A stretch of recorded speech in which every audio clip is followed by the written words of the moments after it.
Hey everyone, and welcome to this explainer. Let's be real, there is absolutely nothing quite like a crisp Colorado evening spent gathered around a warm fire with friends and family. Which is exactly why today we're navigating the complex, highly specific, but incredibly rewarding process of building a safe, compliant, and beautiful built-in fire pit right here in the Denver area. It's a wildly exciting home upgrade that completely transforms how you use your backyard. But as we're going to see, there is a massive amount of critical planning involved before you even think about breaking ground. So let's kick things off by asking a very simple but important question. Are you planning a backyard fire pit? Well, if you are, you need to know right out of the gate that it takes way more thought than just picking a cozy spot in the garden and stacking some stones together over a weekend. You're actually dealing with an entire ecosystem of strict safety codes, incredibly specific neighborhood rules, and essential material choices that you have to successfully navigate first. Look, we want to help you avoid the absolute ultimate home improvement nightmare. Just imagine spending thousands of dollars, curing fresh concrete, painstakingly laying custom stone, only to get a notice that you violated clearance laws or neighborhood guidelines. The result? Having to completely tear up a beautifully finished project just to move it 3 feet to the left. Think about what that actually means. Ripping up set concrete, completely retrenching underground gas lines, and buying all new materials. It happens all the time, and it is a massive waste of time, money, and energy. Getting the right info early is exactly how you avoid this. To keep you out of trouble, we're going to run through an essential checklist today. We're covering 1. Safety zones, 2. Fencing, 3. The HOA factor, 4. Base materials, 5. Gas versus wood, and 6. Ready to build. All right, let's jump straight into Section 1, the 10-foot safety zone. Now, a safety zone isn't just some boring bureaucratic red tape. It is an absolute practical necessity. It's defined as the area of perfectly clear, non-combustible space required around a fire feature on every single side. The main goal here is to stop stray sparks from spreading, which is, absolutely crucial when you factor in the reality of Colorado's famously dry summer conditions and those notorious sudden afternoon wind patterns. Embers can catch a breeze and travel surprisingly far, literally turning a tiny spark into a major hazard in seconds. And that brings us to the magic number 10. The standard minimum clearance from any structure, fence, or overhead coverage is exactly 10 feet in every possible direction. And when we say overhead coverage, we mean everything: pergolas, low-hanging tree branches, and yes, the roof eaves of your house. This 10-foot radius is your baseline starting point. If you have a smaller residential lot where the fence line naturally sits closer to your main seating area, finding that 10 feet of true clearance can suddenly become quite the geometric puzzle. You kind of have to plan the entire patio around this one mathematical rule. Moving right along to Section 2, fencing, specifically wood versus metal. Believe it or not, the type of boundary you have fundamentally changes how close your fire pit can sit to the edge of your property. On one hand, you have traditional wood fencing, like pressure-treated lumber, cedar, or pine.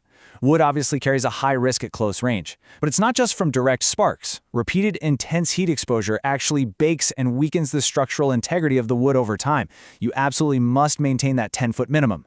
On the other hand, metal and aluminum fencing carry zero combustible risk from stray embers. They are incredibly safe, structural powerhouses, highly preferred by HOAs when space is tight, and frankly, highly preferred by anyone who doesn't want to accidentally set their property line on fire. But wait, what about vinyl? Vinyl is everywhere in modern suburbs, right? Well, while a vinyl fence won't immediately burst into flames from an ember the way a dry cedar plank might, it comes with its own major scientific issue: radiant heat. Vinyl will quickly warp, melt, and permanently deform under prolonged heat exposure. It essentially sags and completely loses its shape. So even though it isn't your traditional fire hazard, you absolutely still must respect that full 10-foot boundary to protect the plastic from the ambient heat pushing off your fire pit. Which perfectly tees up our third section, the HOA factor. We have to talk about the unavoidable reality of building in the Denver suburbs. If you live in communities like Highlands Ranch, Centennial, Parker, or Lone Tree, your homeowners association is going to have a massive say in your project. In fact, our source data shows that an incredible 85% of clients for top local contractors live in HOAs. We all know HOAs love their clipboards and their architectural review committees, and when it comes to open flames, they do not mess around. They often mandate gas-only fire features to eliminate smoke complaints. They might even enforce safety clearances that actually exceed the standard 10 feet. They'll heavily scrutinize your material choices to make sure the stone matches the neighborhood aesthetic, and they will strictly limit the overall size. Missing just one of these details on your submission can literally set your project timeline back by months. Okay, On to Section 4, Base and Surround Materials. Once you know where it can go, you have to think about what goes underneath and around it. You absolutely must build a non-combustible buffer around the fire feature. Concrete and pavers are the industry gold standard here. Why? Because they act as a fantastic thermal mass. They absorb and dissipate the intense heat from the fire pit safely without cracking or transferring that heat to dangerous areas.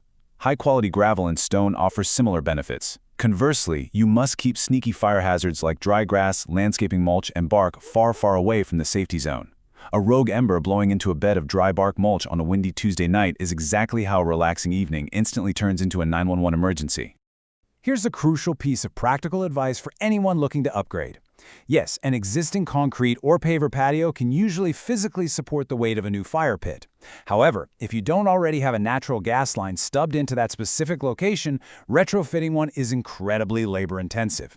It means cutting a trench straight through your old finished surface, navigating tree roots, laying new conduit, and patching it all back up.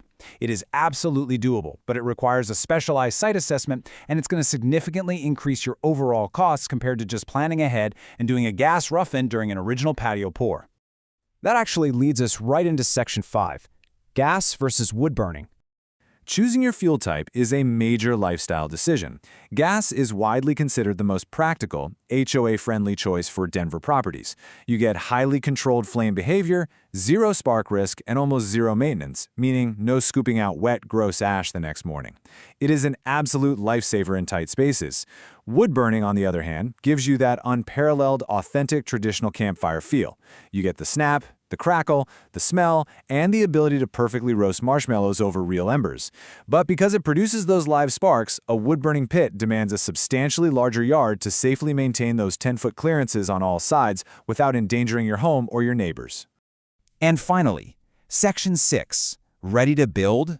So, let's talk numbers. When it comes to budgeting the project, expect the total cost for a professionally built-in fire pit to range anywhere from $2,500 to well over $8,000. I know, that sounds like a massive range, but let's unpack it.